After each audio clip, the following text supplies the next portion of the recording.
Baik, ada beberapa alternatif sesuai dengan kemampuan. Beberapa sahabat terekam dalam hadis-hadis Nabi Muhammad SAW yang diteruskan kepada kita oleh beberapa imam besar para ahli hadis.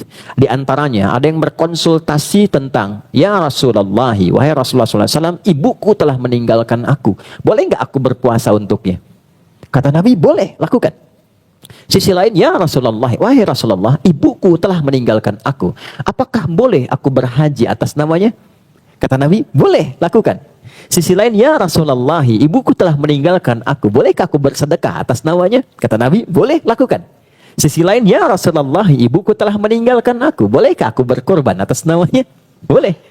Jadi ternyata semua alternatif itu kembali pada kemampuan kita untuk memuliakan, dan pintunya sangat beragam. Apa yang Allah titipkan kepada kita? Bismillah, harta benda misalnya. Boleh. Pintunya banyak. Ada pintu sedekah, ada pintu infak. Anda bisa cari yang sekiranya jariah sifatnya misalnya. Kalau ada momennya khusus seperti korban, boleh Anda korban satu atas namakan ibunda atau ayahanda yang telah wafat. Kalau tidak ada momennya, silahkan misalnya banyak sekali jariah di masjid.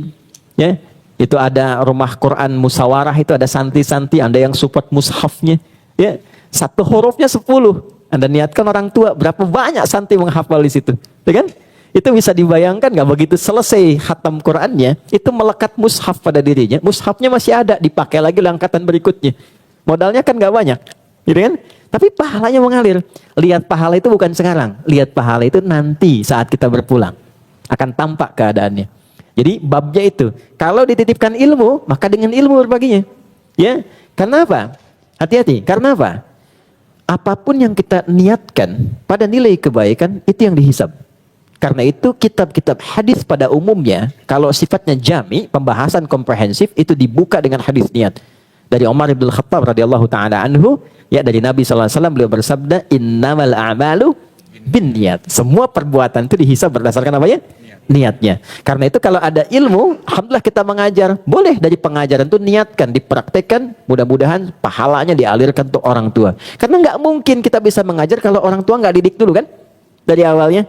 Ya, dan yang terakhir, kalaupun nggak ada harta, belum cukup untuk itu, ilmu belum mencukupi, minimal doa. Doa. Nah, kalau doa ingin cepat dikabulkan dan sampai nilainya pada orang tua, perbaiki diri kita jadi soleh dulu. Ya, tingkatkan sholat, baca Quran yang enak. Setelah kita merasakan perubahan, soleh itu tidak bisa dilukiskan dengan keadaan atau kata-kata, tapi bisa dirasakan. Bisa dirasakan. Dan kita bisa mengetahui transformasi diri kita yang sebelumnya salah menjadi soleh, itu bisa terlihat. Dan terasakan ada nikmat beribadah, nikmat sholat. Dulu yang fardu tertinggalkan biasa, sekarang ketinggalan sunnah gelisah. Itu sudah bertransformasi, jadi lebih baik, jadi soleh. Kalau sudah soleh, kemudian berdoa, itu sampai doanya. Sampai. Ini yang dimaksud. Hadis dalam Sahih Muslim disebutkan 9 lafaz. Idza matal abdu atau idza matal insanu in qata'a sa'iru amali illa min thalathatin. Jika seorang hamba telah meninggal dunia, maka terputus semua peluang-peluang kebaikan yang melahirkan pahala itu, kecuali lewat 3 jalur yang masih berlangsung pahalanya. 3 jalur ini, walaupun orangnya telah meninggal. 1, sedekatin jariyah. Sedekah yang mengalir pahalanya. Sebelum meninggal pernah wakaf karpet masjid, kan? Atau mushaf atau yang lain misalnya kan? Nah, ada macam-macam yang digunakan sifatnya. Itu meninggal orangnya, karpetnya masih dipakai, pahalanya ngalir. Ya, pahalanya mengalir. Kemudian, ilmin yuntafa'u bihi, ilmu yang bermanfaat. Maaf ya, ini yang dasar sekali. Ajarkan anak-anak Anda, anak-anak kita, Al-Fatihah di lisan orang tuanya. Dari lisan orang tuanya. Ya deh, yang paling dasar. Atau minimal sholat. Karena itu akan terbawa dalam sholat 17 kali sehari. Setiap dia baca Al-Fatihah, pahala mengalir untuk kita. Ya, ajarkan Al-Fatihah dari lisan orang tuanya. Gak apa-apa disempurnakan oleh guru, gak apa-apa. Makhrajnya, gak apa-apa. Yang penting pertama kali dapat Al-Fatihah dari kita. Begitu diajarkan, anak itu sholat, seumur hidup dia sholat, pahala mengalir untuk orang tua. Itu ilmin yuntafa'u bihi. Di luar ilmu-ilmu yang lain. Yang ketiga, waladin sholihin yad'u lahu. Anak soleh yang berdoa untuk orang tuanya. Jika dengan harta belum mampu, dengan ilmu belum sempat, maka masa iya sih dengan doa pun yang tidak dinilai dengan harta dan tidak menuntut banyak waktu tidak tersampaikan.